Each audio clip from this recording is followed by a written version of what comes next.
All right. Hey, happy Saturday, everybody. Welcome to my stream. Today, we're going to be taking a look at a project that I've been working on over the last couple of, like last week or so. And that is, I've been building a Jupyter Notebook clone, but for PHP and JavaScript specifically. The reason for this is purely selfish, scratching my own itch. There's a couple different videos that I have coming up, a couple different like projects that I'm experimenting with a few different libraries in PHP, and I didn't know. I guess I wanted to see like real use cases for them besides just like reading through the documentation and kind of play around with them and see what fits my needs the best. And so instead of having like a bunch of different PHP files spread across like a random directory, I thought it'd be nice if I could have something like Jupyter, because I've seen a little bit of it on the side doing like AI and machine learning stuff. I like the mix of documentation and like live code blocks. So I wanted to see if I could create something like this for PHP and JavaScript. So I could have like a live documentation like repository that shows kind of like how these different libraries and why I'm trying to pick the ones that I'm picking, and play around with a couple of different ways they work and just kind of see it in real life. And then if anybody else wants the same documentation or the same like one-off experiments, you could hand them the same file and have them run it on their local environment. So I'll enough with the background. Let me show you what I have so far. So this is the project. I'm calling it Nylon for right now. Why? No real reason in particular. I played on like polyester, multiple chains of like plastic molecules. So this is like chaining together code to show a live view. It's a stretch. Mostly the name wasn't really taken by any other projects, and I thought it was short and sounded pretty nice, so here it is. But yeah, so how this works, everything's built with or everything's written with Markdown. So this is all Markdown. These are all Markdown code blocks here, and in each of the code blocks there's a little button that says run block here. So I can click this run block button, and it'll process it in the background using PHP, and then return back whatever was the output for it. You can see here, it's actually, what it's doing behind the scenes is it's writing to a ephemeral file and then just running it with a PHP interpreter and sending back the results. So we see here we have an undefined variable message because a message variable doesn't exist yet. So if we instantiate that variable, we get no output because nothing was echoed out. And that's something else, is that I've isolated the output between these blocks. So even though in the background, it is compiling both of these statements into a file, it's wrapping only the active statement in an output buffer and only returning back any kind of output that comes from this particular block. So we have no output here. So now if we go ahead and run this block, we actually see the output of the message, hello Nylon. So something that I struggled with a little bit with this is that I wasn't sure if I wanted to allow users to go back up and rerun blocks and have that state be maintained. And I'm open to any kind of suggestions on the contrary, because right now I've implemented that. So if I go back up to this first block here and rerun it, you can see that it has the output as expected now based off of this instantiation here. So it's not just like a linear fashion where this block will always fail because this isn't instantiated till here yet. It's more so that as you run each block, the file behind the scenes is like built up in layers for the code that's in each of these blocks. So rerunning it basically has this, and now this again in the file, and this is the only one that's wrapped in an output buffer. So this is the output that we see. So that code has been instantiated. Okay. So some more extreme examples. We wanted not extreme, I guess. It's more intermediate, more complicated examples. Class instantiation. So I built a class here. It's a very, very basic class. No output because nothing's outputted from any of this here. But we can instantiate it. Again, no output because there's no output here. But if we actually echo out some output from the class, we see that we have the information provided from that class in the output. And likewise, we can change something about the class and property in it and echo it out again, and we get the new output. And just like we saw before, this is something else that I kind of not struggled with, but something else that I was thinking about is that, so what happens if we run that block number 6 again, this block here? If you run it again, we get blue because this was ran right before that. So it changed the property in the instantiated class, which still exists in the file, or still exists in this object here, this car object. And so now whenever we're getting the info from that object, it's the blue variable name.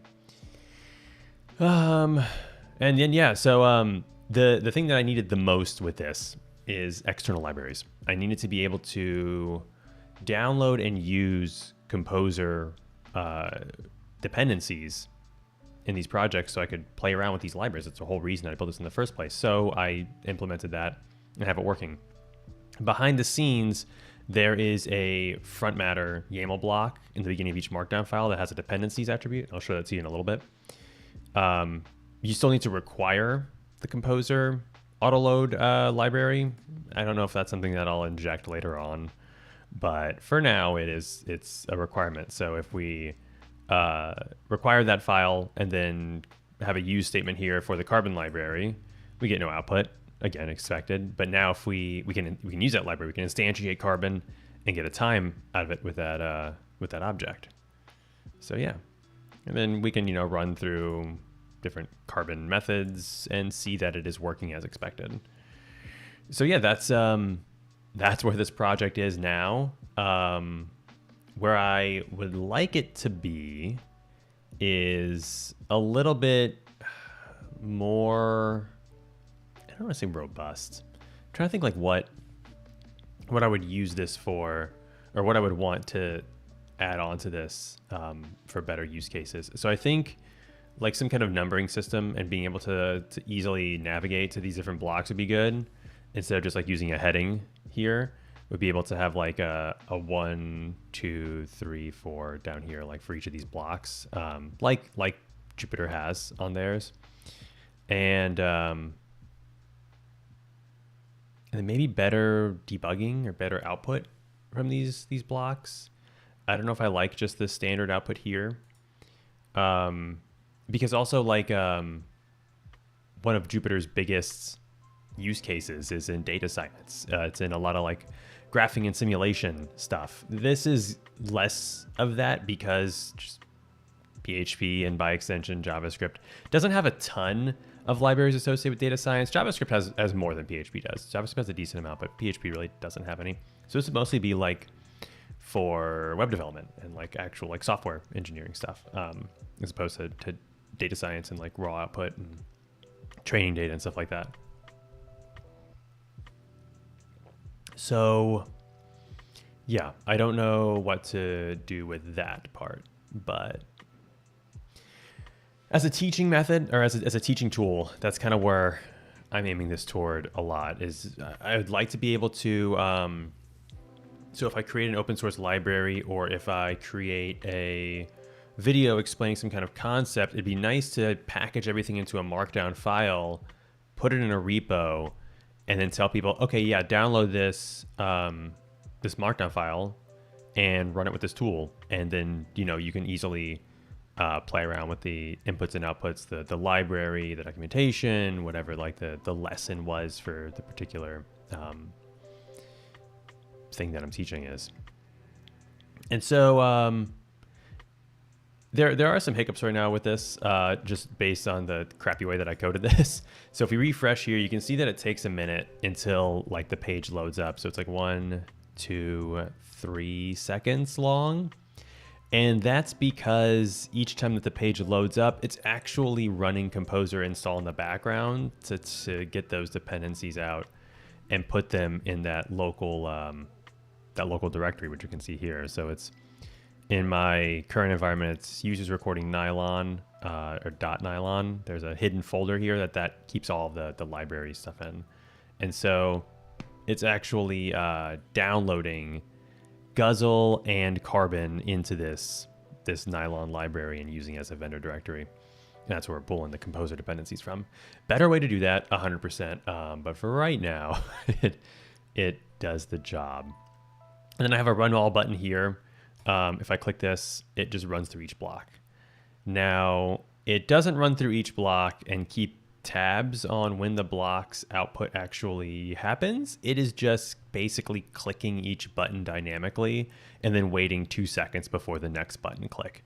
I don't particularly like that. I would like to be able to hook into an event that comes back whenever this output is completed and then go on to the next block. That would be my goal in that. And then also when all the blocks are done, this should re-enable instead of being disabled like it currently is. Well, yeah, that's the entire front end basically. If we take a look at the actual code that's running this, I'm going to warn you, it is pretty bad. So just be prepared for that. So everything comes in, or all of the functionality pretty much is in this index TypeScript file here. It is built with Hano, which is a really nice TypeScript node web server backend. Has native JSX support, which is pretty cool. Fast, really nice to work with. I don't know a better way of saying it. It was just really good. But yeah, it's that highlight.js for the syntax highlighting, front matter for pulling out YAML from that, and then the actual like interactivity on the front end, all these run block buttons. This is HTMX, so it's sending out a request for a particular block and just passing in this code here, base64 encoded, and then getting back whatever the output is injected into an HTML element, and then just swapping that out. So yeah, the code for this is pretty bad. So this is the whole index.tsx file. So we have a renderer here. This is a custom renderer for the Markdown library that I'm using. Where is it? Marked here. And it just hooks into any code classes, highlights it with highlight.js, and then also adds in this ton of markup here to use HTMX for the execution of it. So you can see here, we're posting to an execute route whenever the button's clicked, swapping out that with the inner HTML, targeting the result container, which is this empty div that's down here at the bottom. And then the code that's passed, or the values that are passed into it are a JSON array. We have the code's text, base64 encoded, the language of the code, and then a hash, which is the randomly generated string that's used to determine what file this is written in, and that's generated at runtime. Each time the page is refreshed, a hash is generated here from 16 random bytes. And then this hash is regenerated. The reason that it's a let here is it's regenerated whenever the page is loaded back up again. I just instantiated it here at the very top of the scope, so I could use it anywhere in the library or anywhere in the application code. Yeah. Then it returns back this code block here that shows the actual like highlighted code as well as a button. And right now I have this just set to PHP. So if there's a language, you could use languages that isn't, you could use a language that isn't PHP in this markdown, and it won't show a run block because as of right now, only PHP is being interpreted by the back end of this. And then these are the rest of the Hano routes here. So we have apt-get, the initial page, loading page here, which is just for right now. I have hello world. There's nothing on this. I have it set up to where it pulls in file names from a content directory that I have in here. So these are all just test files. I'm trying to think of a way that this would work better in like a production environment. I might pass it in with like a terminal option instead of like just running a server, or how Jupyter has it is like a file drop down to open up a file that way. Maybe have like a sidebar that like this has like a tree of files on the side that you could easily drag and drop into. Sets up all the directories for this, grabs the front matter from the content, from the markdown, and then if there's dependencies in that markdown, it runs composer require first. And then all of this, so all of this right now is actually running on my local PHP setup environment, my local PHP environment. So all of these, the compose require, the PHP interpretation, this is all happening based on what's installed on my system. It's just running exec in the background. Compose require, PHP, I think it passes an F with the file to get back the output. That is something that I don't want when this is released. My goal would be to have this running with PHP WASM. So have a WebAssembly module. The WordPress playground uses that. A couple other different, there's a Laravel playground as well. Basically allows you to run PHP locally in your browser. So the browser actually handles the PHP interpretation and everything. So everything's packaged up into one, the browser or Node. So any JavaScript handles the PHP interpretation. So that's my goal, to not have to have a user have PHP installed in their system. They would just have to have a Node NPM environment to download this server, this application, run it with NPM or NPX, and then be able to just drag and drop files into it and have it display without having to have any additional dependencies installed. It's kind of like a virtual environment. Yeah, and then so the default layout that's returned is, this is, I just call it the default layout, but this is this layout here that's returned back. So we return back some HTML, which again, Hano has this really cool, like, just return back whatever HTML is given, and you can return back HTML, JSX. So it's really nice to have like these server side, well, these are TSX, but JSX files, have these custom elements that makes it really nice to return back HTML, which is another reason that I went with the HTMX route. And then the execution endpoint. So whenever one of these run blocks is clicked, we get back that JSON from HTMX. We have the code, language, and hash, and we just decode each of these.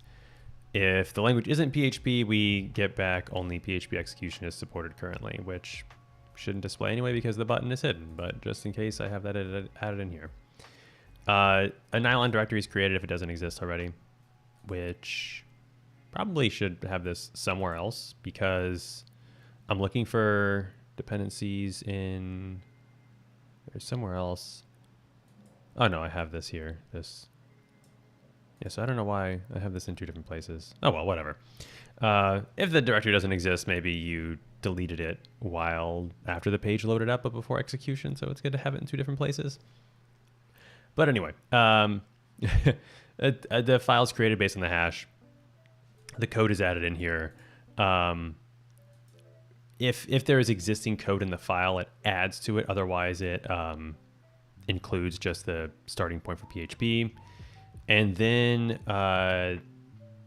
this is where I wrap whatever code is coming in from one of these blocks in an output buffer to only get back the output that is captured from that current run in the block. So we wrap it in ob start and ob get clean, and then we echo out the output wrapped in these weird symbols. And this is just to give a clean output, because otherwise, if I was to exclude this and just run out, echo out the output here, it would also include any echoes that are happening before that as well.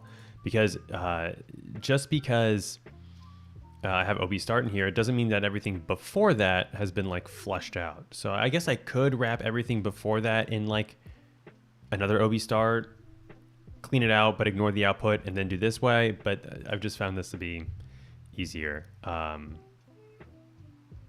then, yeah, so then I remove that buffer for any new code that's coming in here, write it to the file, and then actually run the execution of that whole file. And then the output down here, we use a regex to remove that or not remove, we use regex to get whatever's in between those weird symbol blocks that I've created. And then that's the isolated output, and it's returned back as HTML in an HTML block. So HTMX grabs that, swaps it out with the div underneath those buttons, and displays it on the front end. And I have some commented out crap down here that I'm not using. I was originally using the serve method from Hano, but I built this in Vite instead, so I can have a nice like hot reload while I'm working on this, and so that overrides that server. Let me check the chat. Okay, the way Laravel outputs a DD and dump in the console would be a nice way to format the output, like it has little arrows to expand and collapse arrays and such. That would be nice. Also, my camera is really dark now. The sun went down. Let's crank this up a bit. Okay, that's better. Yeah, that would be nice. Because it's like, well, I guess that this is one of the problems that's kind of weird with this, right? Is that, let me go into one of my examples here. Let me go into my example 3. Let me write some just really bad PHP code here. Or let me just edit one of this code here. So let's do, let's just remove this E from make. So it's going to fail on this get info because that variable doesn't exist. So let's run this block here. We get, a nice output here. We'll instantiate it with the car. And if we try to get info, it's going to fail because there's an undefined property car Mac. But see, the problem is that, yeah, it's telling me, okay, this file on line 12, but it's not telling me it's not telling me what the code is that caused that. Like, I could see if we have multiple different blocks that are leading up and then we have an error here. How do we let the user know, hey, like, idiot, it's this here that caused the error? So this would be, like, I could probably just return back the, like, maybe a block of that code.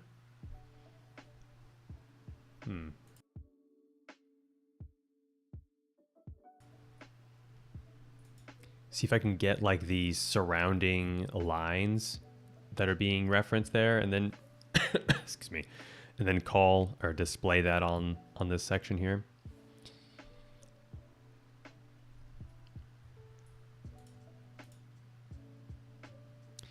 Where is my, let's keep tabs open for this.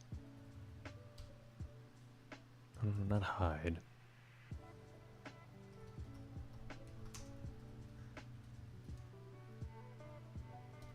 There we go. So where is my error that comes back from the execution?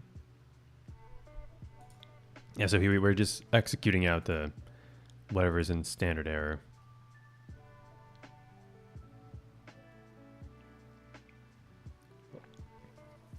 And this await block here. This is basically saying if we get an error back, I don't want the new line, this new block that was executed.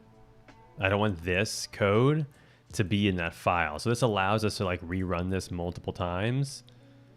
So to and potentially get a different results, or also like run a block underneath of it and potentially and not have this block at all affect what's in here. So it's nice that it'll allow like the run all to prevent like a hard stop there. Could be a configuration condition or something like that to let a user decide whether they want that to like stop execution in their whole run or allow it to keep going.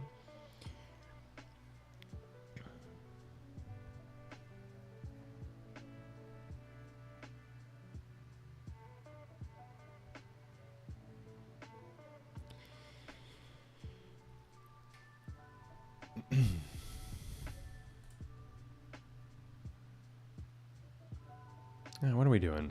What am I doing now? Um,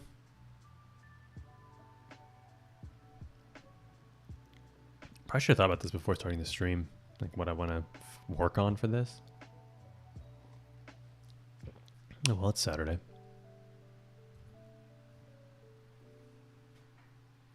This would be a good choice, or a good start, though. See if we can figure out how to get better output from this.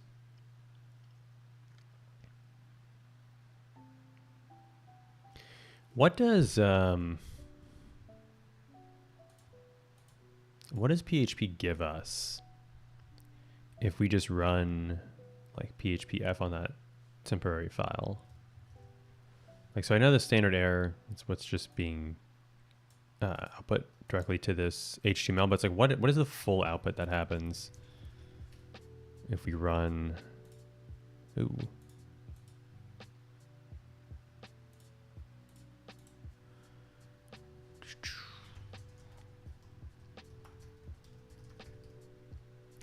Yeah, this is something else I have to implement too, is like a cleanup, because right now, every time that you refresh the page, a new file is generated.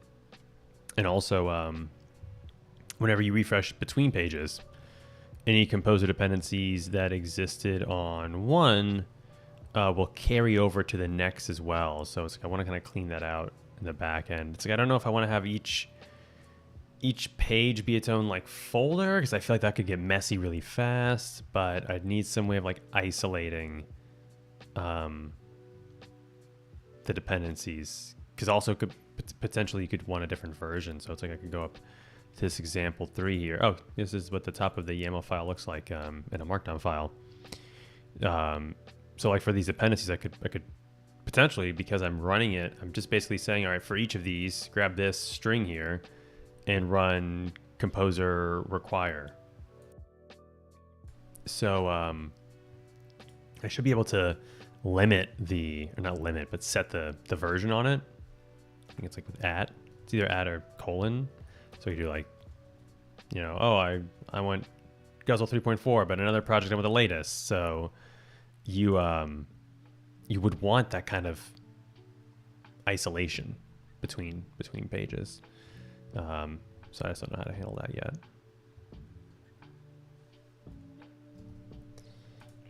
Okay, so let's take a look at, what was that file? It's this one here. Can I really not copy what's in here? That's stupid. Ended in 3.9. I guess that file was never, the file was never created. Oh well. It'll be the latest one, which is the one that ends in B. So this one. Yep. So there we have this Mac. Okay. So now let's echo car get info. Now if we run that,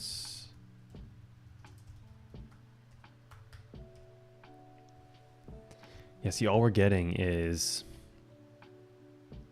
just what line it's failed on. We're not actually getting the error around that.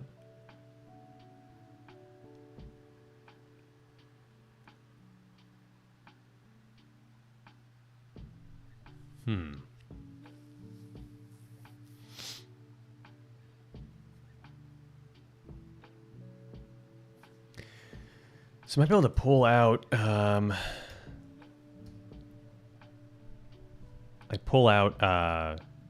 what the code is at that line and display it like underneath of that.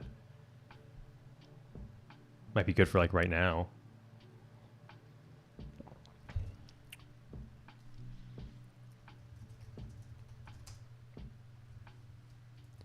So like an example error would be, you see, how do I get the stack trace?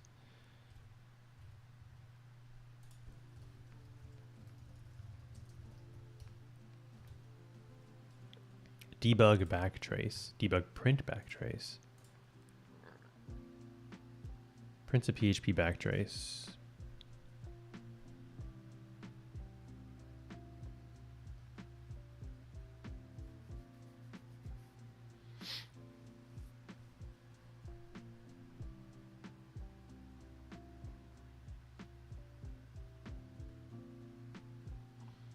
Ooh. Get trace as string. You see, this implies, though, that I need to basically wrap everything in a try-catch loop.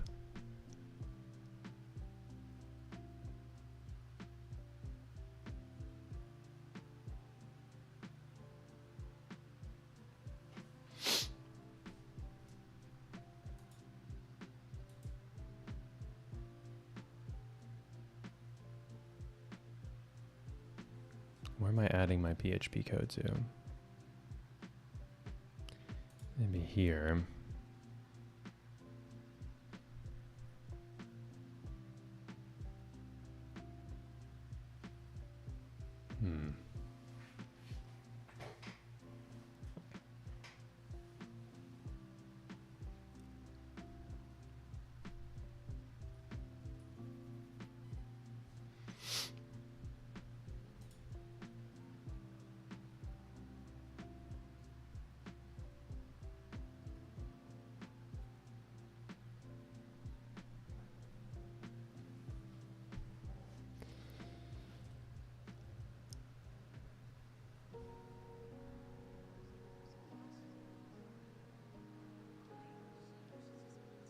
I got completely lost in a train of thought. Where am I at? Okay.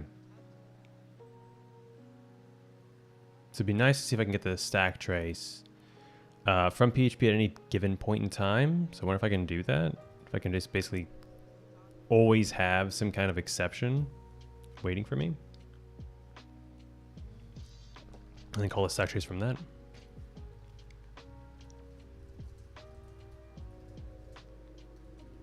Without exception?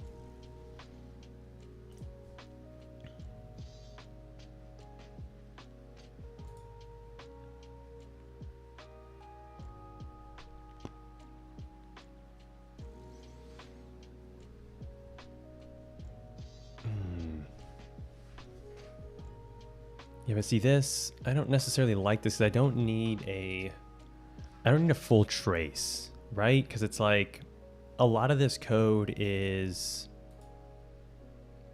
ephemeral. It's very linear. It's very procedural code.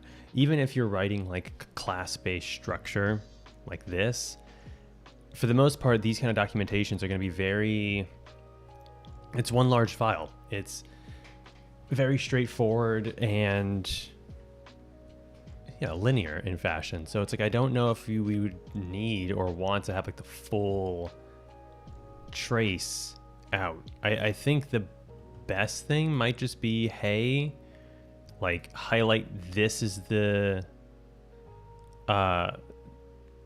line that's causing your issues. And also, I'm trying to think of what I was going to say. Like highlight this. Oh my gosh. Highlight like this as the line that's causing your issues. And then also just have the error underneath of it as well. Might be a good enough thing to start with. Like, hey, undefined property, blah, blah, blah, blah, blah. Based on that block. And then like highlight, oh, it's this line here.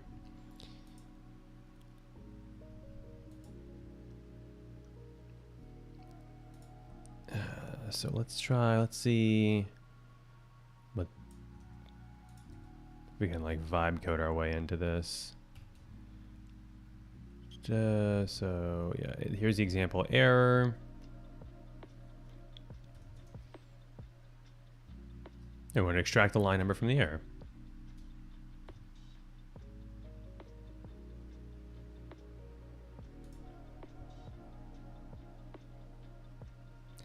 I want to extract the error message from the error.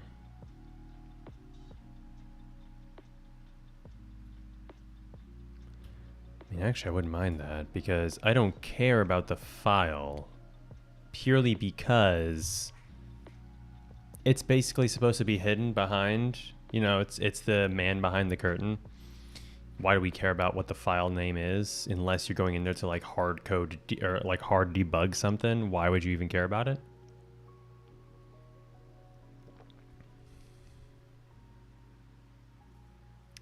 So now let's, so we want to No, let's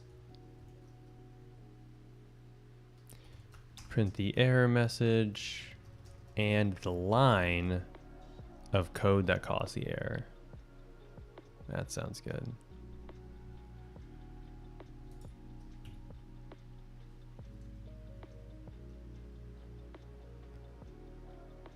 No, see, it's putting the line number.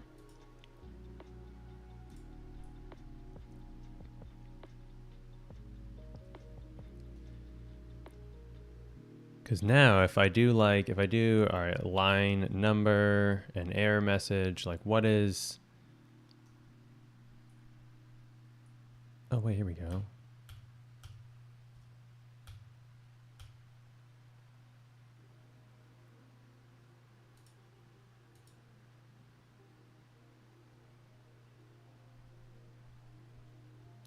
The left-hand side of an arithmetic operation must be of type any number, big Int, or enum type. Line number is possibly null. Let's do 0 then instead of null. Does that help at all?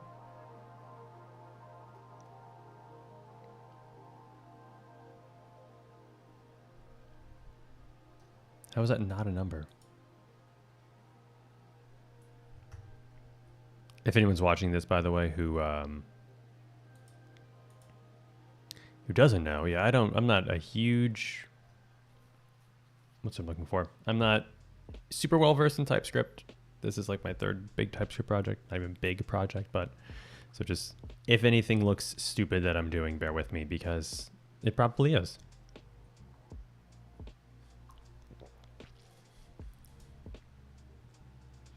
So I want the error message and the line of code.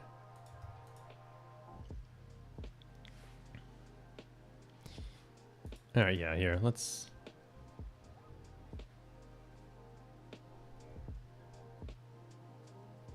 Is that really all it's doing? It's just converting it to a number? Okay. Sure, we'll just accept it. I believe you. I believe you, cursor. Now let's see how this looks. Okay, so now let's go ahead and refresh this and fail this or run this block.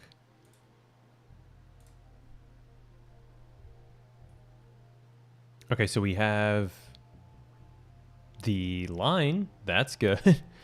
But, or no, we have, and what? What did it, this gave this weirdest error. So it gave the line back. That's good. But it's not. Excuse me, it's not giving back the full error. Error message, undefined property, blank in blank, online blank. It's extracting, so it's just extracting this. But I want the whole, I want like this whole thing.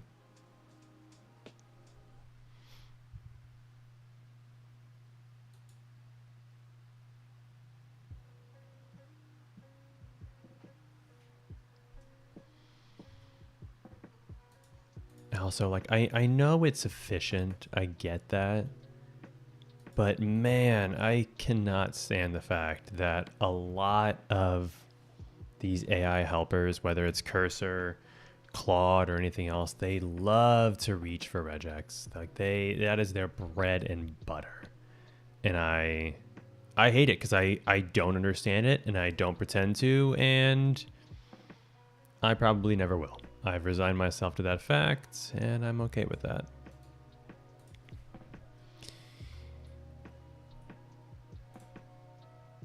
So let's just tell it to, hey, how's it going? Yeah, I do have a stream on Twitch too. It's under the same username. So twitch.tv/hmelian. I'm on there right now.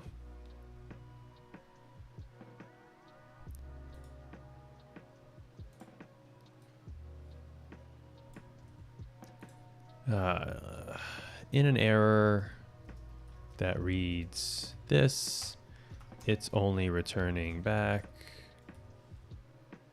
this.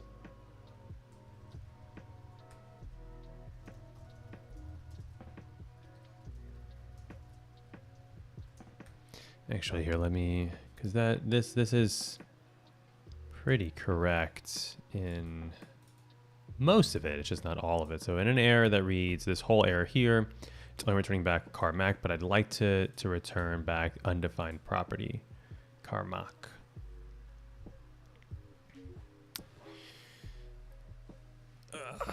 So let's.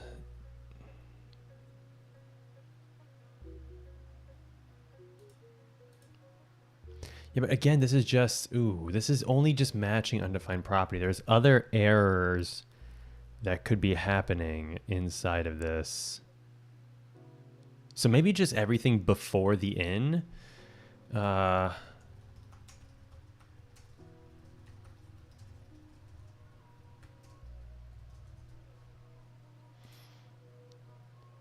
So, I mean, for that, I feel like I could just use a plain JavaScript. Awesome. I feel like I just use a plain, like, does JavaScript have a str split or splice method like PHP does? I'm like running on fumes today for some reason. It's the coffee at, what is it, 5 o'clock? 6 o'clock now? Oh my gosh, is it really already 6? Jeez. All right, let's change this to everything before the in. So I want back warning undefined property. This whole thing. No matter the error.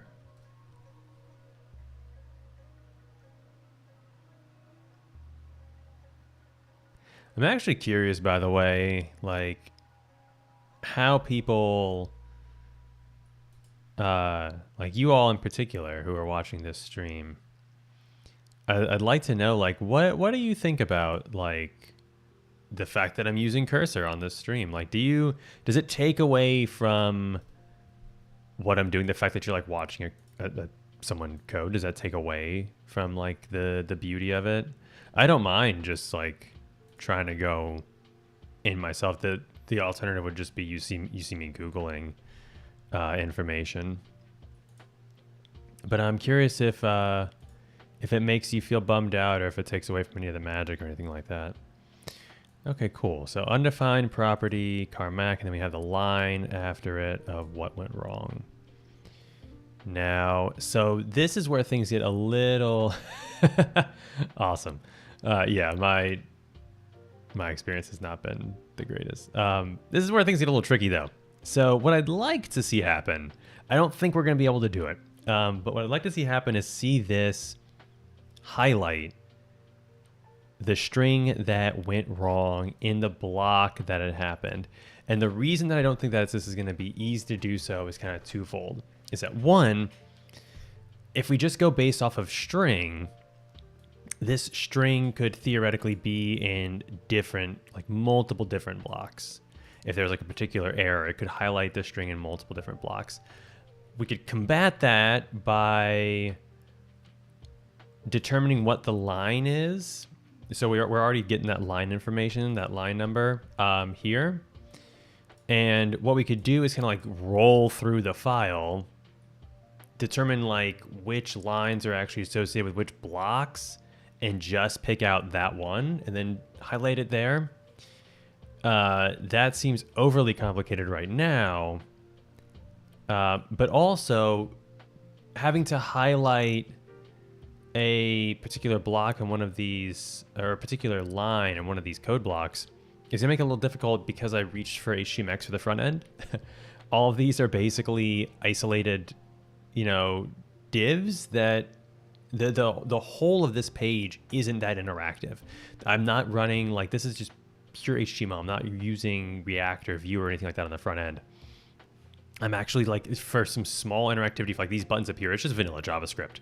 So I have to either implement a library like that I really wouldn't want to use, or write a decent more vanilla JavaScript to highlight that. So I think what I'm going to do just for right now is I think I'm going to split this kind of out,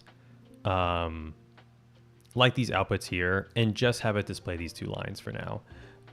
So maybe have like the output or the warning be this, and then a line here, and then the actual like line that's causing that error underneath of it. The line that's causing that error here. I wish I could make it a little bit more obvious as to like, hey, what was causing this? But, you know, scroll up, maybe see there.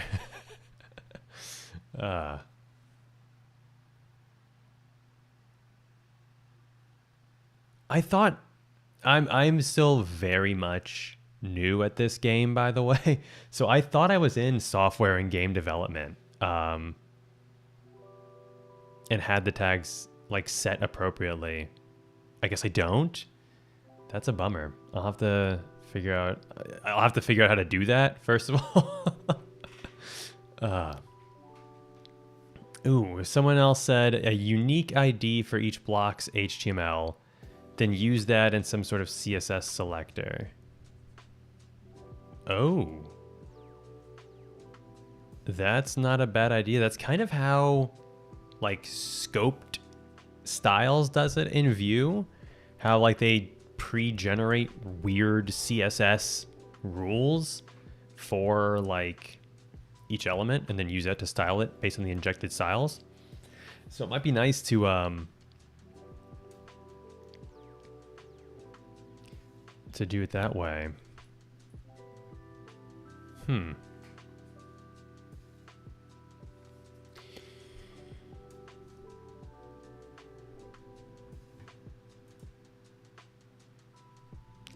Yeah, I can think of a couple different ways we can take this now.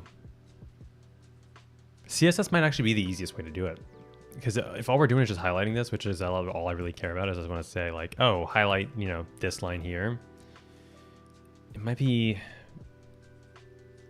be somewhat not super complicated. Like, I'm not gonna say it's trivial, but not super complicated to return back from like this block, you know, the line that's causing it in the unique ID of a code block, and then just change out the line for a new CSS class.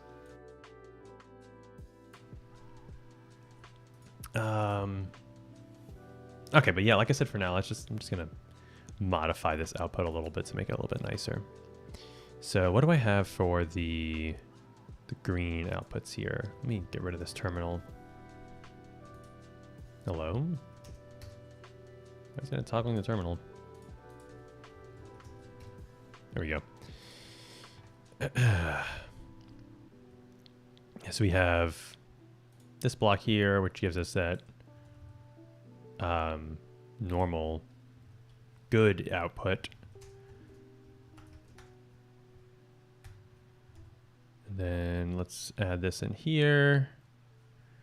So we have BG red. We're going to basically do the exact same thing, but it's going to be red instead of green. So text red, output. We'll do the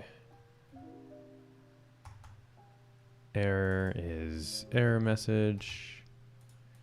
And then we have text red, not execution time.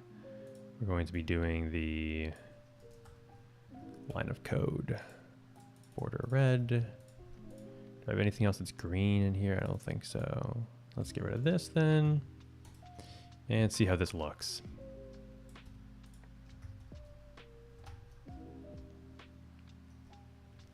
How do I sandbox the user's code? So what it's doing behind the scenes is each time that one of these run blocks is clicked, a file in the backend that's determined by a random hash. So this file right here is being used to write PHP code to it and then interpreted by a PHP interpreter. And then the output is just delivered back to the browser. The output is isolated though for each of these blocks by wrapping it in an output buffer. So in PHP, it's ob start and then ob get clean gets the output of that. And then the using some clever regex from an AI helper, it only returns back the output that was echoed out in that particular block. So now we should get an error here. Yeah, PHP warning, undefined property, Mac. I still don't know if I want this. Maybe have like warning here instead of error. But regardless, undefined property, and then we have the line that calls the error.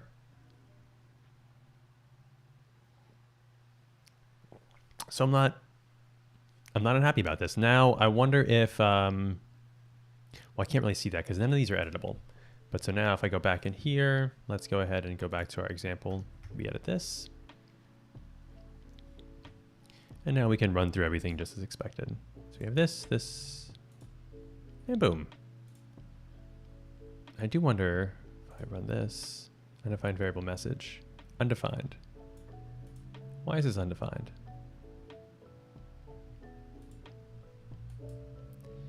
They can execute any code from your server. This is not a application that I'm gonna be hosting anywhere. So that's this whole program is gonna be something that you would download on your local environment. And something even better is that I don't plan on actually using a PHP installation to do this interpretation.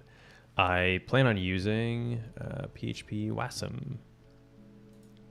So this guy right here, PHP Wasm, it's a WebAssembly compilation of PHP. So this basically allows you to run PHP code using JavaScript. WordPress uses this as their playground. I think it's playground.wordpress.com. They take it down? Oh, here we go. WordPress.net.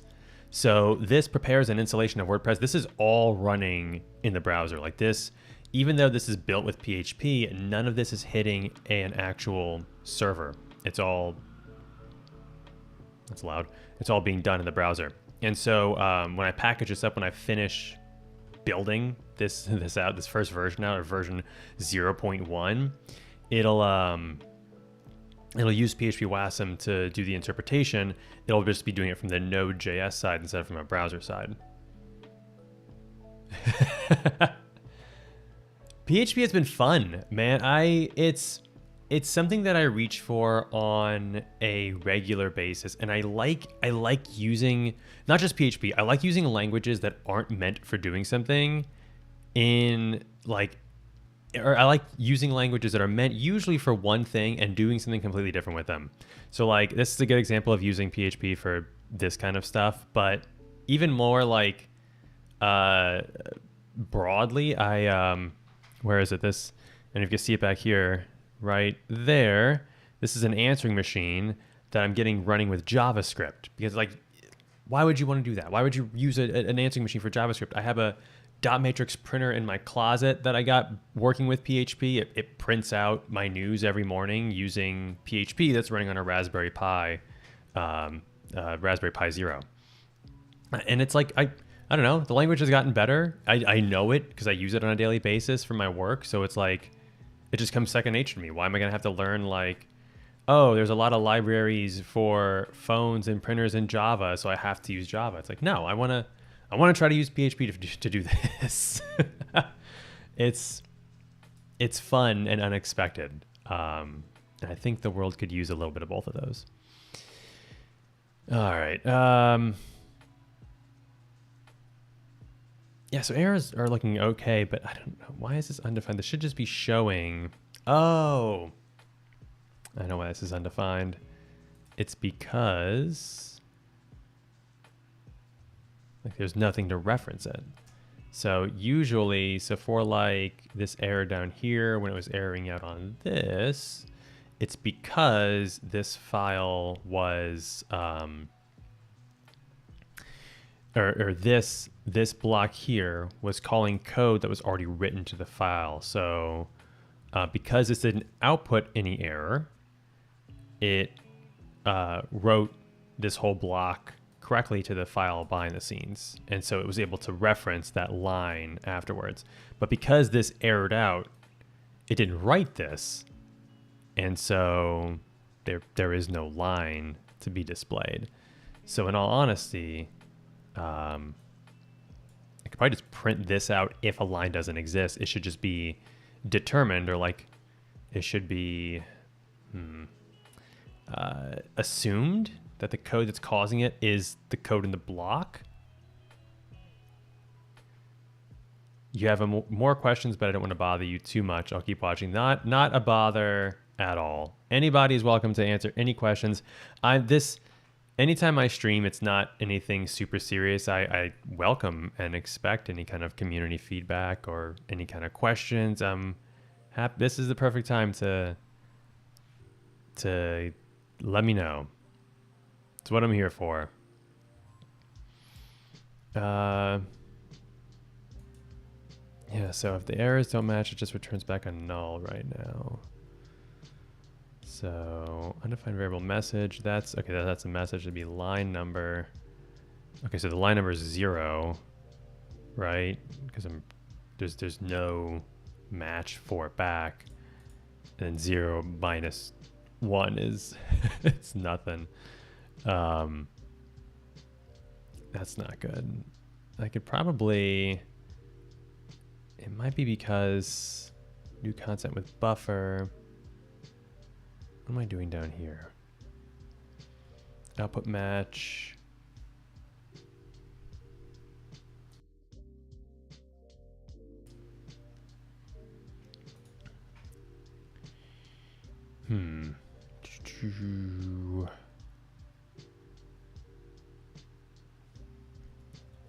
Return. Okay, so first return the lines. So we don't have a line because this line was never written to it.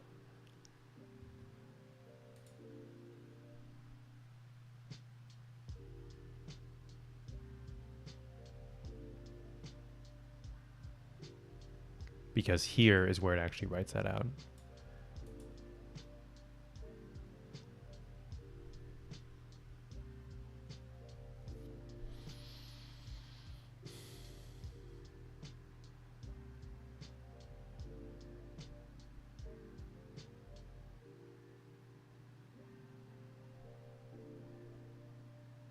Like if I move this block, I move this block up here. I don't want to do this permanently, so I'll have to remember not to do this, not to keep this here. If I move this block up here,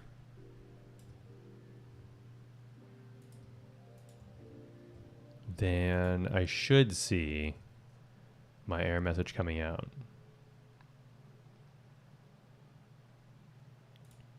So if I run this, that looks good. No, it's still not showing that up.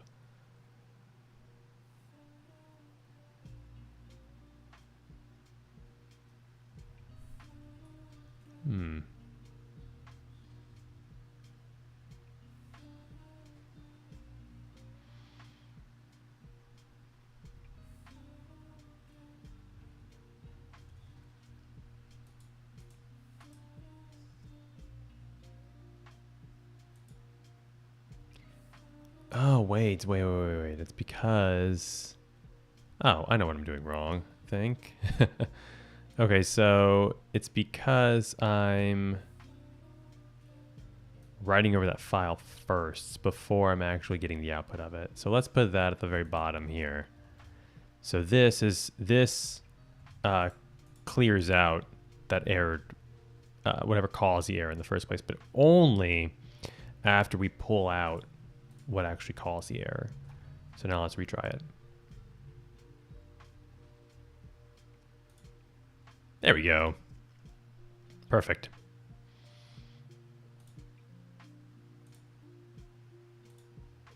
Nice. Oh. Why is no output showing now?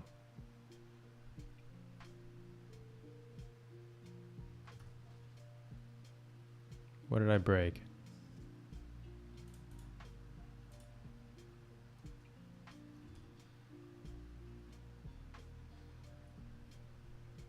The heck?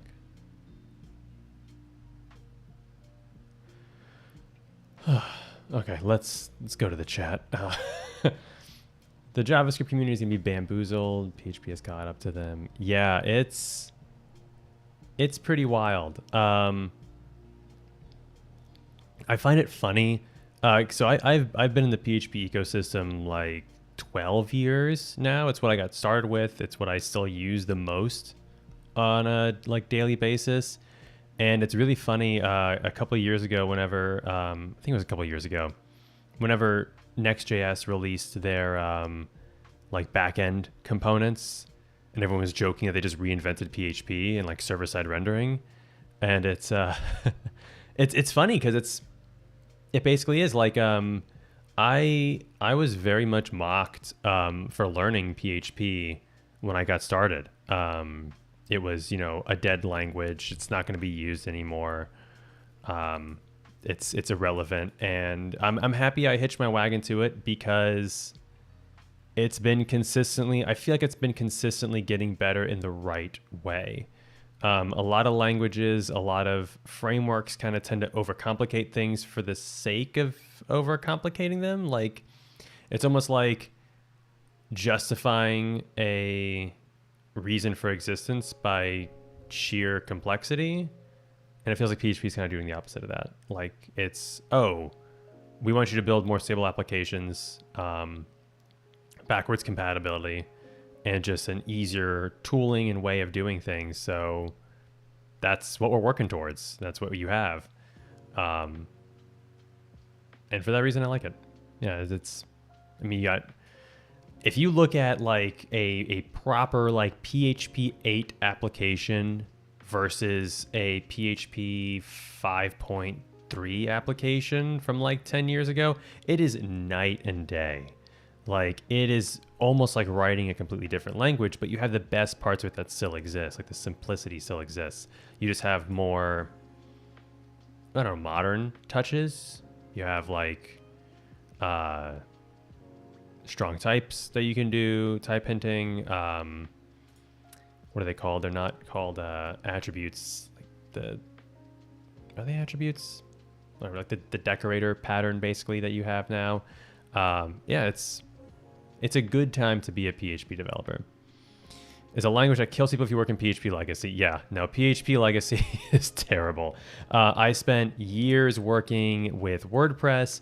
That code base is a nightmare. Apologize to anybody who does enjoy working in WordPress, but working in like the core code for that it's so bad. I recently worked on a Yi 2 project from that like wasn't updated for like I think the last 9 years. That was also a nightmare. Like, it's gotten a lot better. You can still, like, don't get me wrong, you can still write garbage PHP code just like you can write garbage code of any language, most languages. But yeah, I feel like PHP's got a bad rap. It's got a bad rap for the accessibility, the ease of getting into the language. It's got a bad rap for it used to be like the easiest language to deploy out on a server. And yeah, but I feel like people are coming around to it. I feel like you're less made fun of now if you use PHP than you used to be.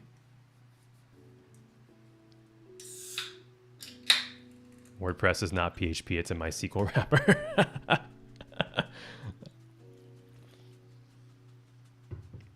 I don't even know if WordPress knows it's WordPress anymore. It's basically like a theme wrapper at this point. Like, I don't know anybody who like actually uses WordPress, like the core WordPress. It's like, oh, I'm using WordPress, but I'm using like, was it Elemental on the top of it, or like Divi? These like massive, huge themes that are basically just like drag and drop site builders that are just like using WordPress as a wrapper for the database. PHP code sucks as it was super easy to use, so a lot of code comes from beginners. Yeah, I think that's where it got the bad reputation. Like, you know, script kiddies and a lot of people who really didn't know how to write software were like, oh, I can write a PHP script. Let me just throw it together. And that's, you got, security bugs and holes in your code base, but that's what it is. Yeah, you think JavaScript is the new PHP? Is that the hot take of the day? I feel like that'll make a lot of people upset.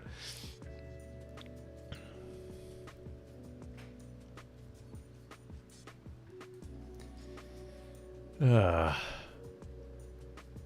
I gotta figure out why this isn't outputting anymore. Why is this not outputting my code anymore?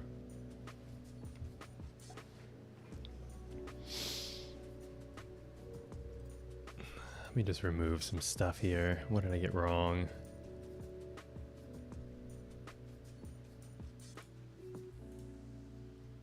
What did I do? I don't remember changing anything that had to do with the output of these files. Like, why is this? Oh, I removed that block and didn't put it back.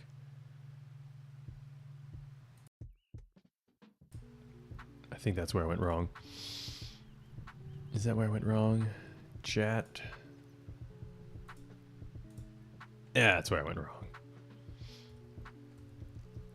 Okay, so let's move this down here for the return for the error.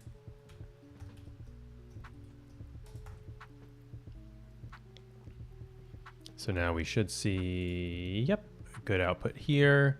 But if I refresh, nice, we see the errored code here. So run output, output, output, and output. Nice, very nice. PHP is the same issue I have with Vue. Sometimes it's good to gatekeep a language and let it explode on new developers. Oh, that is a pretty hot take. I'm torn as somebody who enjoys teaching people how to code. And also someone who is slow to learn. Vue is what helped me learn modern JavaScript purely because React was very intimidating. Like I went from jQuery and like really simple JavaScript scripts into the front-end framework world like 6 or 7 years ago. And Vue is the one that like made sense to me because it was easy to get into. And it's like, yeah, that kind of does make for like maybe that barrier exists for a reason, and maybe that's why like Java or React kind of came out on top as like the clean one and the performant code, ignoring the fact that it had like all of Facebook behind it. But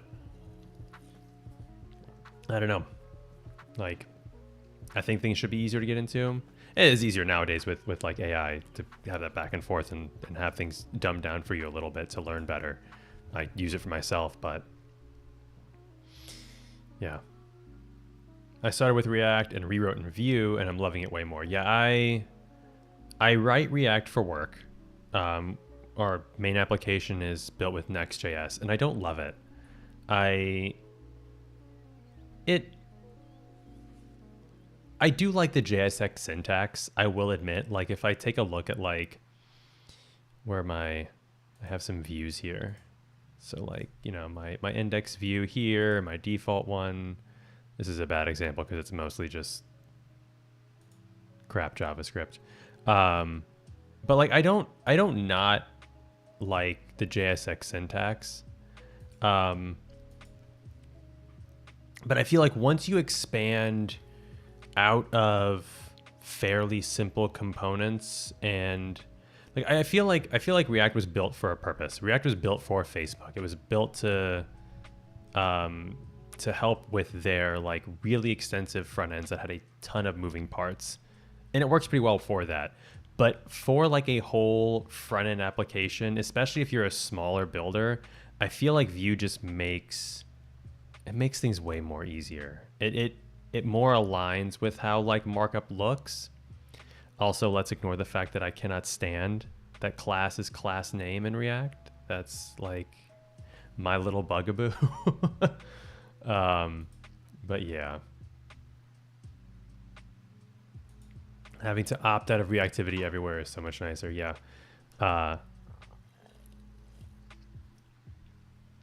100%. Why didn't I use more modern EMCA script features? Are you talking about me? Like for this? You're talking about like here in the default.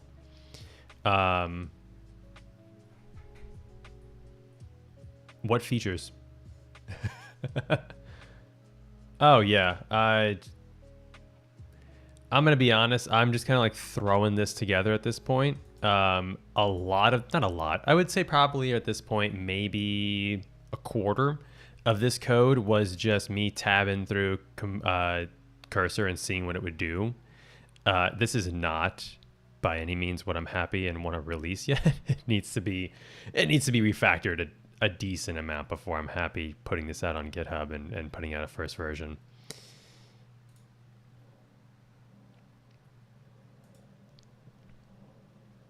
I write Vue for work, and my main issue is that it leads to a code base that can't be maintained a lot easier. It's a bit too forgiving. And I like Vue. It's way more elegant than React. That's interesting. So I feel like Vue is easier to spaghettify, to get bloated. Like I've written my own Vue code before that ends up as like a miles long component that just does everything. I feel like React kind of forces you to get to a point where you start seeing a lot of the bloat in your code and you're like, this needs to be refactored out to a different component. This needs to be refactored out to like a library or a helper. And it's harder to do that with Vue. Because especially with that like separation that you have now, if you use oh my gosh, the composition API, where you have like a nice block of setup, then your markup, then maybe some styles. Like it's easier to have that, you have that separation in the code more like organized, so it's kind of hard to see that bloat, but it can really happen and sneak up on you. I hate Vue and React. I like Livewire. Fair enough. I don't write a lot of Livewire, and that's I love the framework and I love what Caleb's done to make front end like interactivity accessible. I like Phoenix Live View, which is what it was inspired by. Like and like Rails, was it Turbo? Like the methodology behind it's really interesting and really cool.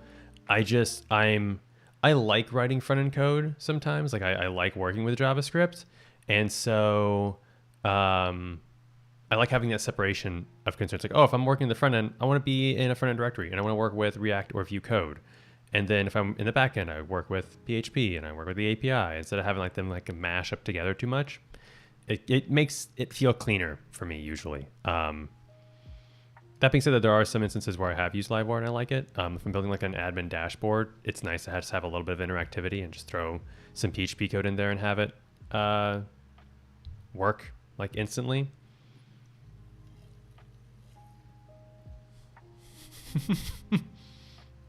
Don't forget, AJ, you can't forget the all important where here I have it in here somewhere. Where is it? It's the thing we all know and love. Dangerously set inner HTML. Vue, you can just set VHTML and it'll happily take it, but I have to have my hand held like I'm a toddler. I'm only kidding.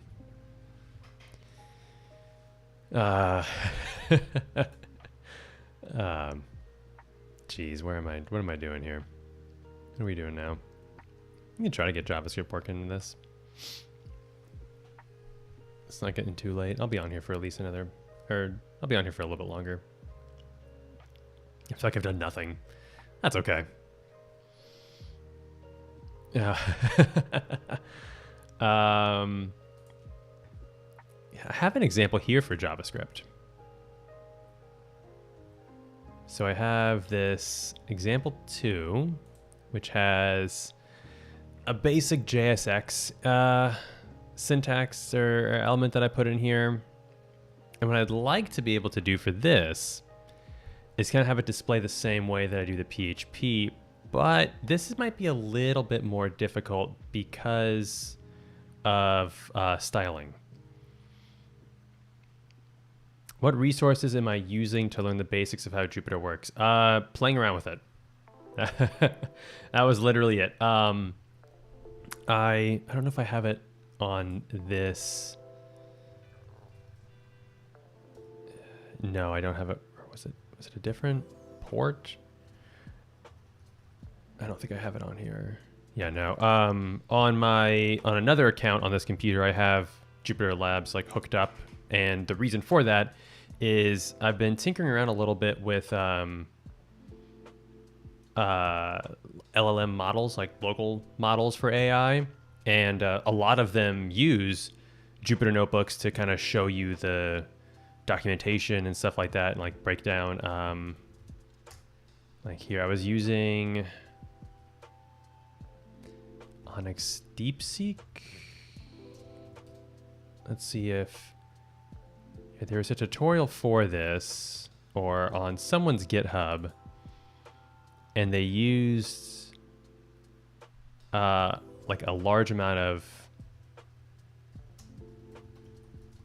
Jupyter Notebooks to kind of show off how to use these models, these Onyx models, which is what I ended up using for a video of mine. Yeah, here we go. So like there's all these resources in this repo for these Onyx models, and they're all Jupyter Notebooks. So if we go ahead and click into one of them, like there's all this input and output code here. So I'm like, this is a really interesting pattern. I wanted to replicate this. And then in order to actually like play around with it and make it like try it out, I just downloaded Jupyter Notebook, ran it locally, and started importing some of these notebooks and playing around with it to see how they work. I don't want to replicate it one for one because I really don't like the look and feel of it. It is very scientific of an application. It's very, here, let me see if I can pull up a picture of the UI if anyone's unfamiliar with it. It looks like this. Like it serves a purpose, but it is I feel like it's very scientific looking. It's very plain, but it serves a purpose. Like most Jupyter Notebooks are used for like the data science community, the AI community, the machine learning community, very like scientific methods as opposed to like an IDE or something more simple. I want to do this project as a very dumbed down version of this. I like the launcher up here, having like being able to open up files with like a command line, maybe even have like a list of files that you have here, or open up a folder and see all the files that you have in there for like documentation. But for the most part, my biggest itch that I wanted to scratch for myself was just have a markdown file that has code in it that I can run the blocks and keep the state in all of the blocks as well. So I can kind of like take a single PHP script, break it into parts, and then execute those parts asynchronously. I guess I don't know if asynchronously is the right word. Isolated? Isolationally?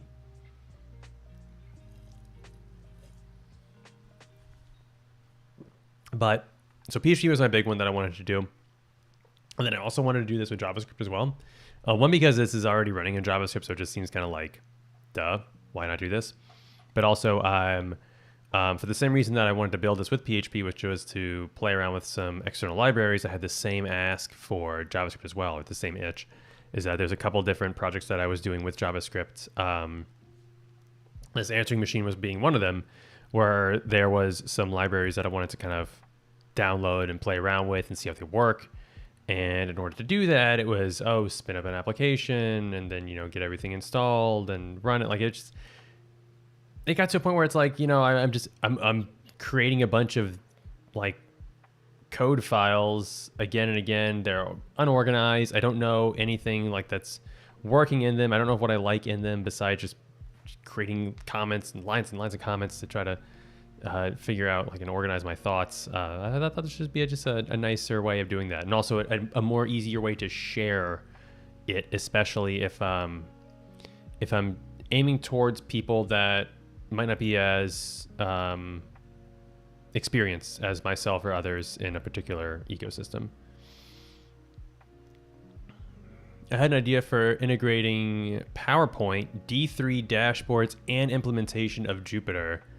I didn't think building a Jupyter was even an achievable goal. Everything's an achievable goal.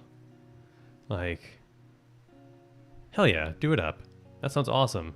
That sounds like a challenge though, especially the the PowerPoint integration. PPTX is PowerPoint, right? Am I right with that? PPTX. Yeah, PowerPoint.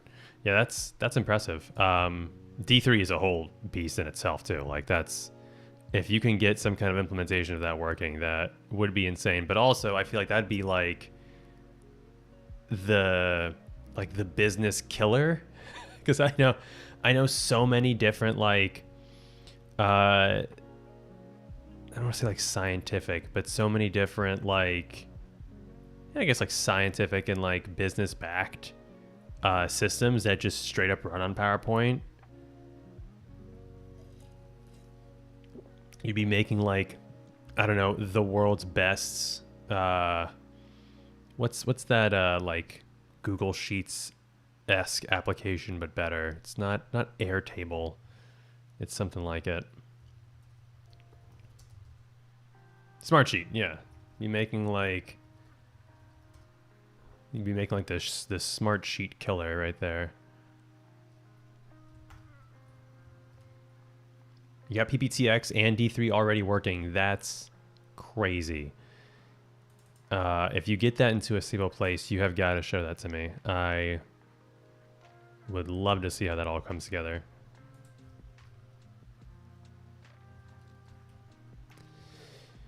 Where am I doing PHP? If language is equal to PHP or JS. Can I do? I can't do that, can I? HTML, JS.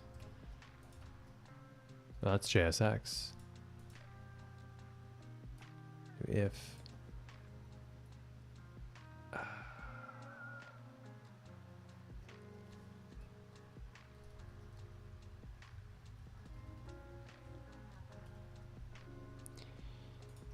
here we go. Wait, what? Code. Language. There we go. Now I see the run block here.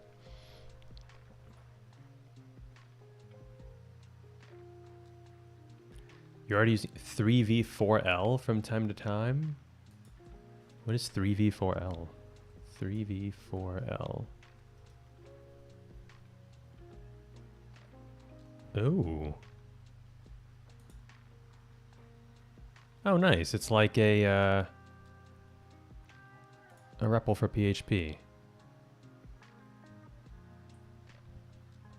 Does this, can you use, they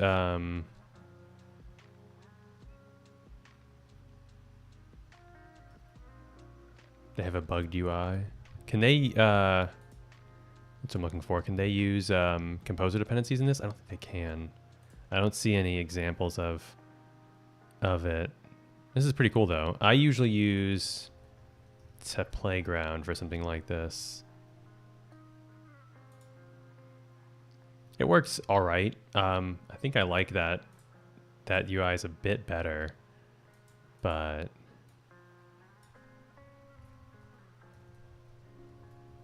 yeah, this is what I usually use. Something to be bookmarked though. Sometimes freezes on writing. That's great. Oh, switch and test different PHP versions. That is helpful. Testing basic code across all versions of PHP. Yeah, that's definitely the big help with that right there. And yeah, Tim, definitely keep going with that. That sounds really like I'm not being facetious at all. That sounds like a really cool idea. and that has a ton of use cases I can already see with that PowerPoint integration. That's killer for a lot. Like if you can aim that toward like enterprisey businesses and like that kind of like circle, I could definitely see a good amount of people picking that up. All right, let's see if we can get this JSX running. So what I would expect to see here, if I run block, is a green output that should display like this here. The problem though is that, so right now if I run this, we're going to see it's going to execute. Where's my execute block?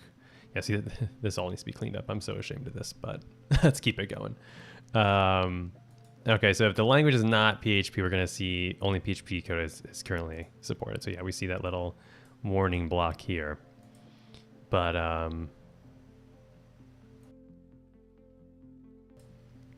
what I think would be better is do like a switch statement where we have,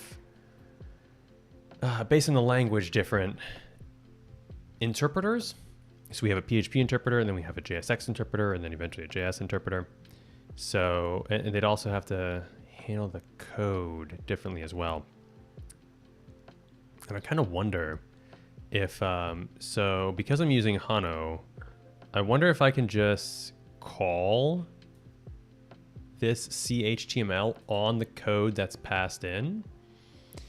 So, yeah, now I'm actually kind of curious. I wonder if I can, let's just hack this through. If language is equal to JSX, then we are going to, we don't need to use an exec. We should just be able to grab the code that's in this constant here, and we should just be able to return it back with CHTML because it's JSX. Like, I wonder if we can do this. I wonder if that works. Let's see it in action. No, it doesn't work. It does not work. It just returns back like this whole thing. The weird thing though is that it's not. Okay, it's interesting. So it's returning back this input here. It's not returning back. I mean, I guess it is probably returning this back, but it's being displayed as a custom element. So yeah, here, this text input ID address. So it's just a hidden input that doesn't mean anything. Let's take a look at the documentation. Hano render JSX. I looked this up before. Oh, here, there's this renderer middleware that I was going to look up. Okay, so render. C.render.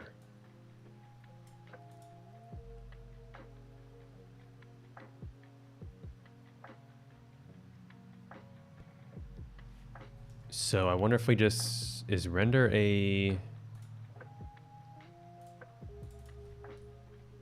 Oh, render is a method that already exists on it, so I wonder if we can just do this then instead.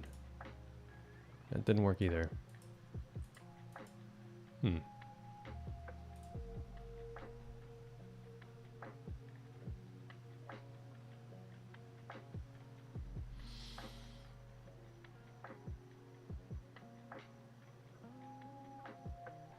Do I have to like let the component be known beforehand?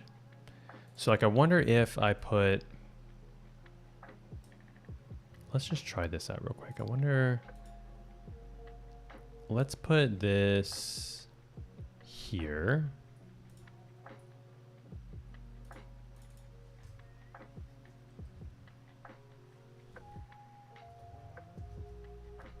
Yeah, sure, we'll just use any for now. The old TypeScript, you know, whatever. And let's just add this in here. Ooh. Unexpected closing div tag does not match opening input tag. Oh. There we go. Okay, so this does render this appropriately. So the whole thing is that it's not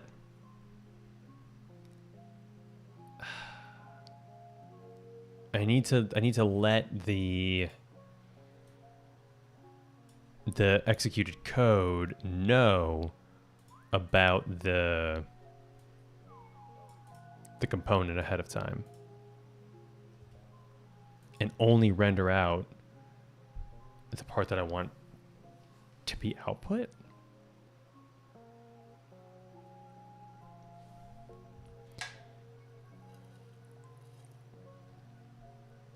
See if there's any more examples in this documentation.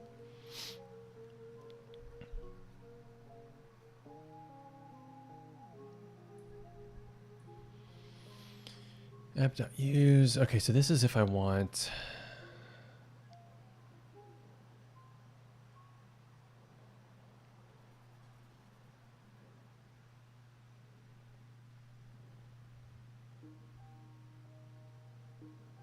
a custom renderer. The whole thing is I need to know, I need to tell it that there is a custom component that's being added in here as well. And then I need to let it render that using that component. I don't see an example about that yet, or at all.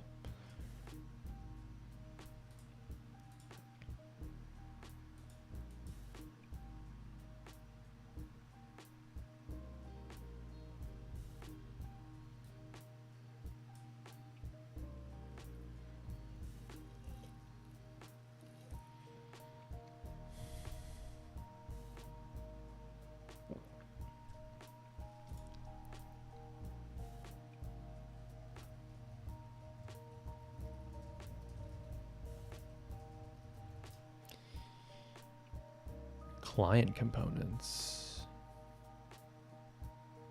Custom JSX runtime.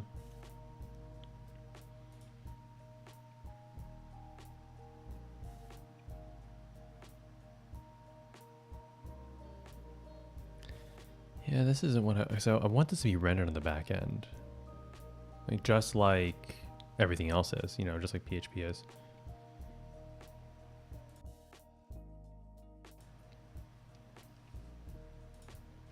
The whole thing is I need to let it know. I wonder if Cursor and by extension Claude can know about or knows about Hano at all.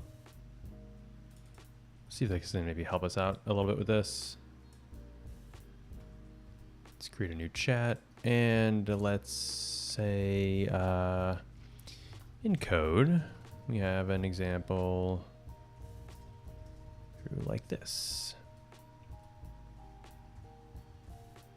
We'll just pass in the whole block here that I'm rendering out.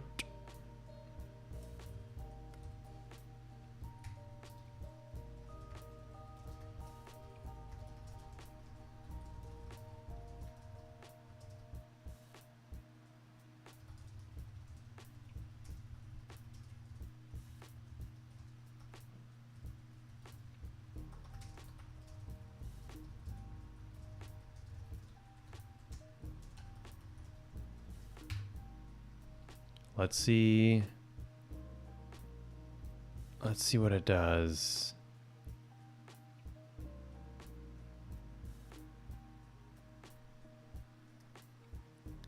I'm gonna break this.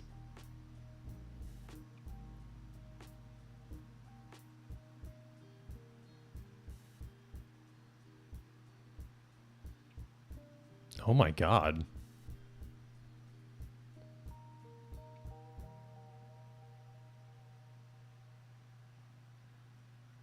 I had no idea it did all this. I've never seen this functionality before. That it searched the code base, and I'm assuming searched like the node modules directory for the JSX render, and now is searching the web for stuff about this. This is crazy. If it nails it, this will be really impressive. It makes me nervous how long it's generating for, though, because it's like, one, is it racking up a ton of money for me? And two, is it just going to be like, well, I give up? That's happened before a decent amount of times. It got dark outside. I gotta crank my camera back up. There we go.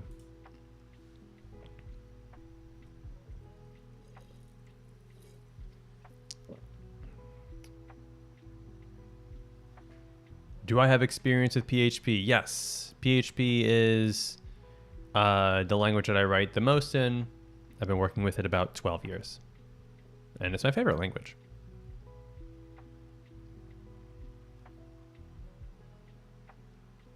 C is a close second. I've been doing a lot more work with like Arduinos and hardware recently, and I like working with C a lot. It's simplistic and close to the metal. It makes me feel like I'm like a programmer instead of like a web developer. Not taking away from that or anything. It's just, it's a different beast.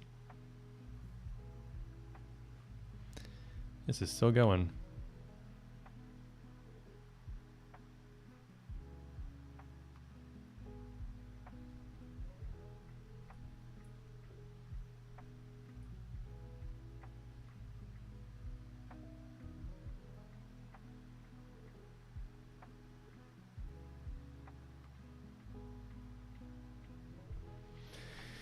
Oh my gosh.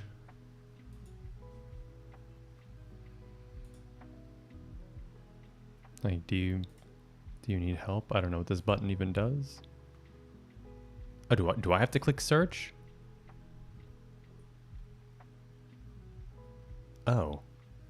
Wow, now I feel silly. Okay.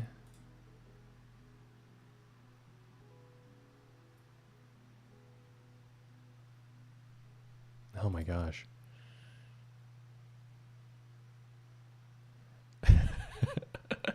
Is it just gonna keep?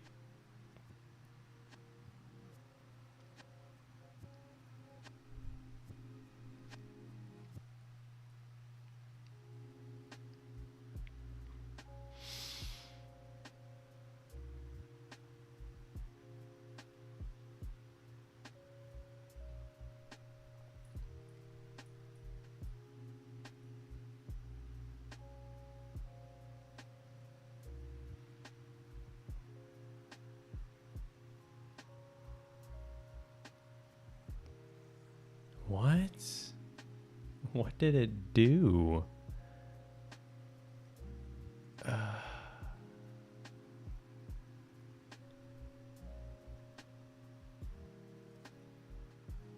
All right, it's possible for HANA to render custom components defined in the code variable. Parses the JSX code string to extract the component definition, the component usage. Uses eval to evaluate the component definition, making it available in the current scope, and then evaluates the component usage and renders it as HTML. It uses eval, which can be dangerous. No, the production environment. The regex pattern matching is fairly simple, might not work for all component definitions. A more robust solution would use a proper JSX parser. It doesn't handle more complex JSX with nested components or state. For a more robust solution, you might want to consider using a proper JSX transpiler like Babel to convert the JSX to JavaScript at runtime. Create a sandbox environment. Use a library like React Live or React Runner. But for simple components like your example, the solution should work. Huh. Sure. Accept it. Let's see what happens. Let's get out of here. Okay, so what it's doing is, oh my gosh. A great looking regex string to grab a component definition, evaling it and then returning back Oh my gosh. Let's see. Let's see if this works. Could not render. Okay. All that work for nothing. What's my stack for PHP? Mostly Laravel. I use it in my day-to-day job as well as a lot of my side projects, but I also write a lot of vanilla PHP as well. There are some libraries that I also use if I have like specific use cases for them. Like I use Slim PHP still to this day. There's a async PHP library that's gotten kind of popular that I like using called I think it's Framework Zero. That uses I think it's the Roadrunner runtime to be almost 100% async. And then if you're talking about like what I use for like development environment, I usually run my code in Docker locally so that I can control like the version and have multiple different projects running at the same time. I use either VS Code or Cursor for most of my day-to-day development. If I have like a really big project or really like complex code base, I'll reach for PHP Unit. The only thing that is a bit of a downside with PHP Unit is that it's such a resource hog. So I usually use that on either like my better desktop computer or my work laptop. I'll use PHP Unit on because they're both more powerful than what's I'm using right here. And then for like production stuff for deployment, I usually use either SQLite if it's a simple project or MySQL for a database. Yeah, I think that's about it for like talk about for like stack for PHP. And then if for front end stuff on PHP, I usually reach for Vue or on occasion React. And then I like using, if I'm using Laravel, I usually reach for inertia for a front end. Any kind of like non-trivial front end code. If I have like an interactive front end application, I reach for inertia like 90% of the time. I really like working with that stack. I like Laravel and Symfony. It's a pretty great framework. Yeah. Oh yeah, Symfony is great if you need like pieces of a framework. So it's like Laravel is great if you're like building an application as fast as possible. But if you want like that atomic level, like, oh, I only need like a router, file system support, and I don't know, I'm trying to think of like a third thing. But what Symfony's great to reach if you like want to basically like build your own framework, but with like reliable off the shelf components. I mean, Laravel's built with Symfony for that reason, kind of. I mean, at this point, I think it's like, I don't know if I'd call it like built with Symfony. It's like built on Symfony's support a little bit. It's become its own thing entirely.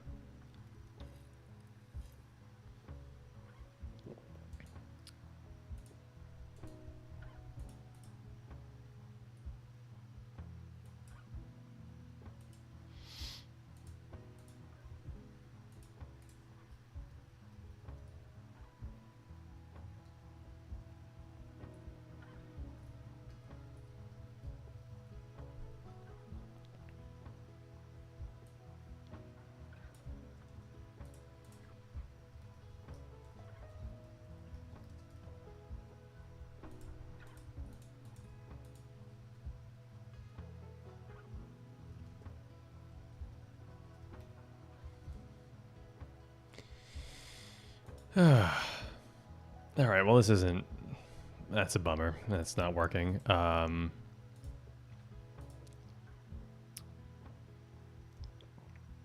You know what we could do is try to do a JavaScript endpoint.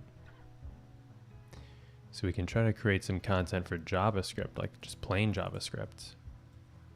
Also, this language should be JSX, not JavaScript. Let's create a new example. Let's copy this one over.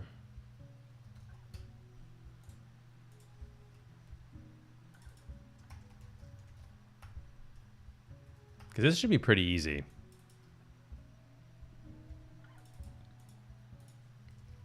I feel like this should be, excuse me, just basically evaling whatever string comes through here.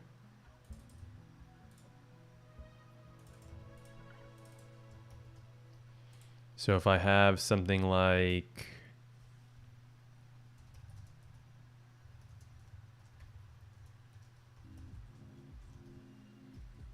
I don't know if like, should I use console log to do? So the whole thing is in PHP, I use echo, right? And that's what displays out information back to the output window. So should I use like console log for this? And then say console log message, and that's what gets displayed as output.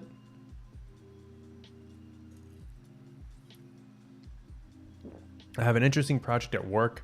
I'm making a financial platform. Ooh. I've never used Docker and Laravel, so I put Laravel Sail on top of it. That's a good starter point. Besides that, I need to rewrite an existing service from CodeIgniter to Laravel. That is a jump. Yeah, the structure of it is strange. Yeah, CodeIgniter is a framework that I've never worked with directly, but I know that it's old, and I know that a lot of people do not like the way it's set up. The financial platform is pretty interesting, though. I used to do some work with a local bank that had me build some like internal applications for them using Laravel, and that was some pretty interesting work. It's a fun field to be in. It's got its own set of challenges. Okay, we have this example here. So now if I go to example 4, I should see that.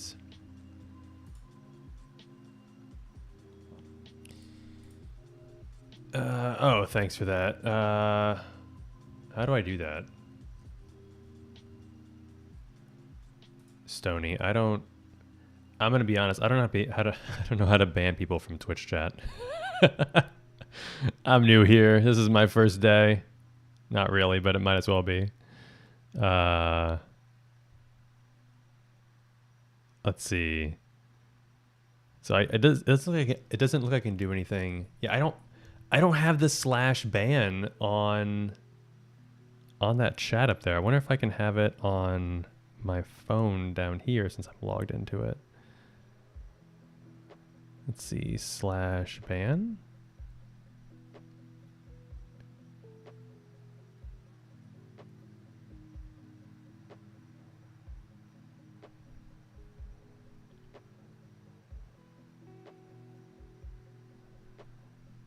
Oh, wait, there we go. Got it. Brought the hammer down on him. I need a mod, yeah. We'll start taking applications. I'm using the real Twitch chat. I know, I think this is going through Restream, which might be the reason why I'm not able to do that. So I'll have to... This is all stuff that like I didn't realize I needed to set up before I started doing this. Now it seems like every time that I stream, I'm like finding other things that I need to do to make the experience better. I mean, like the whole category and tags, I wasn't even aware that I didn't do that. So like that's a bummer. I'll have to play around with that.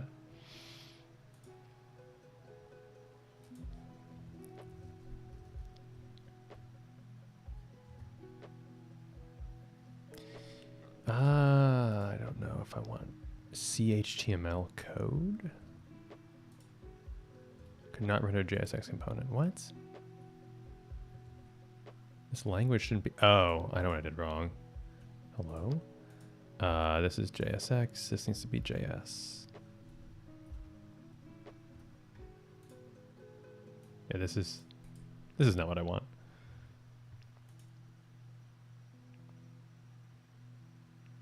I would very much appreciate a Twitch bootcamp.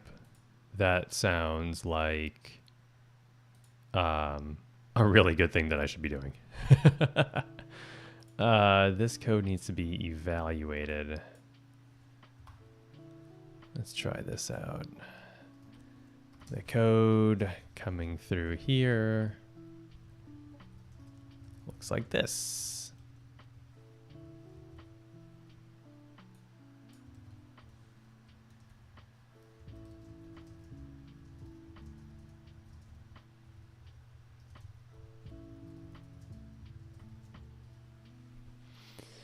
What base would you recommend? I started with MySQL, but I'm considering PGSQL. What is the Twitch? Sneezy, I'm on the same username on Twitch, so twitch.com/hmelian. Live on there, just like on YouTube. So I appreciate if you could give me a follow there. Be great.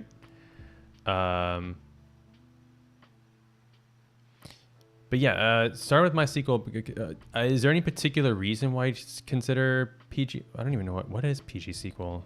Oh, Postgres. I know a lot of people have been reaching out for that because of the like not ubiquitousness, but like the usefulness for a lot of applications that are coming out now that use like a lot of data. I know they have like native vector embeddings in Postgres. So I know a lot of people are using it for like code bases that use a lot of like LLM features, like RAG implementations and things like that. They're reaching for Postgres for. I really don't know. Besides that, like the good use cases are, it's pretty sure it's open source too, which I think a lot of people like.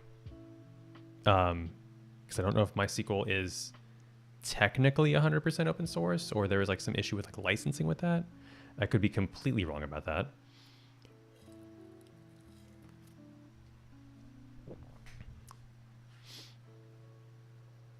A raid target to grow your reach with other streamers. I know some of those words. I know what a raid is. I have some buddies who watch a lot of Twitch streamers, so I know what that is. But I don't know what is a raid target and how do I find one? But yeah, so to answer your question, to mentor, it basically be like, what's your use case? Like, do you have any kind of like need for retrieval augmented generation, like RAG and LLM stuff that you'd want to use like vector embeddings for in a database? Then Postgres sounds like a good choice. If it's just because like you think it's better, like, I don't know, MySQL's worked great for me up until this point. But I'm definitely of the belief that it's like if it's something that you know already and you don't need to change, it might be better to just kind of go with the flow for now, and use what works. I mean, like I said, hell, I use SQLite for a lot of projects just because it's self-contained and like a single file that's easy to execute, or like a single executable that's easy to deploy out. Just works. And I've had no problem scaling up with like hundreds of users to that. And what did this code do that I just like tabbed in here? Create a function to execute the code with a modified console log and override the console log to capture the outputs. Execute the code. Restore the original console log. Execute with capture, which is here. Code to execute string logs. Interesting. Then return back the HTML. All right, let's see if this works. Let's see what happens here. Oh, cool. Interesting. Very neat. I have a feeling though, so this is not going to work like PHP does currently, and I'm going to have to modify it to do so. So I'm going to have to end up having to like have it write to a file behind the scenes if I want to have that state management and have each of those code blocks be isolated.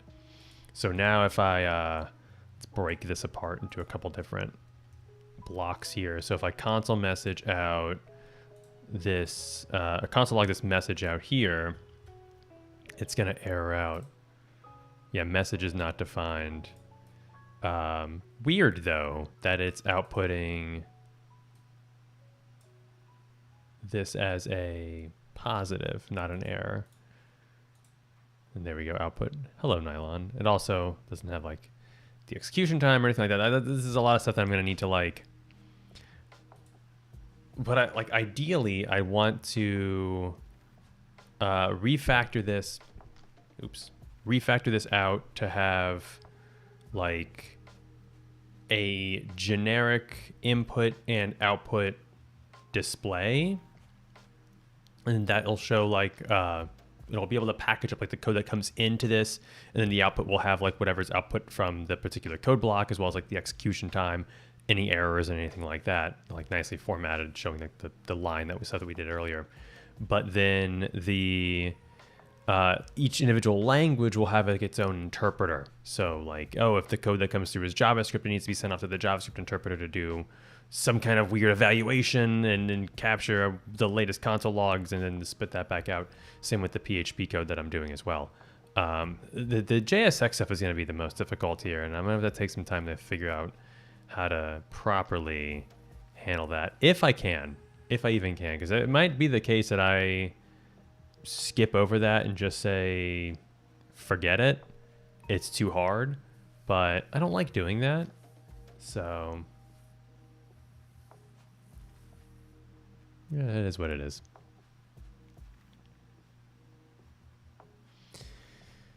You go to your website and look in the category. If you see someone you think your viewers may like, and you can ask chat to suggest someone to raid. You can open the raid panel from the stream dashboard. Oh, very cool. That makes a lot of sense.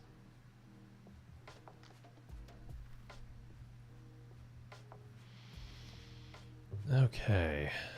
Yeah, so like I said, that's kind of broken there. I also don't like if there's these two blocks are not separated by any text, then they're really close together and kind of ugly.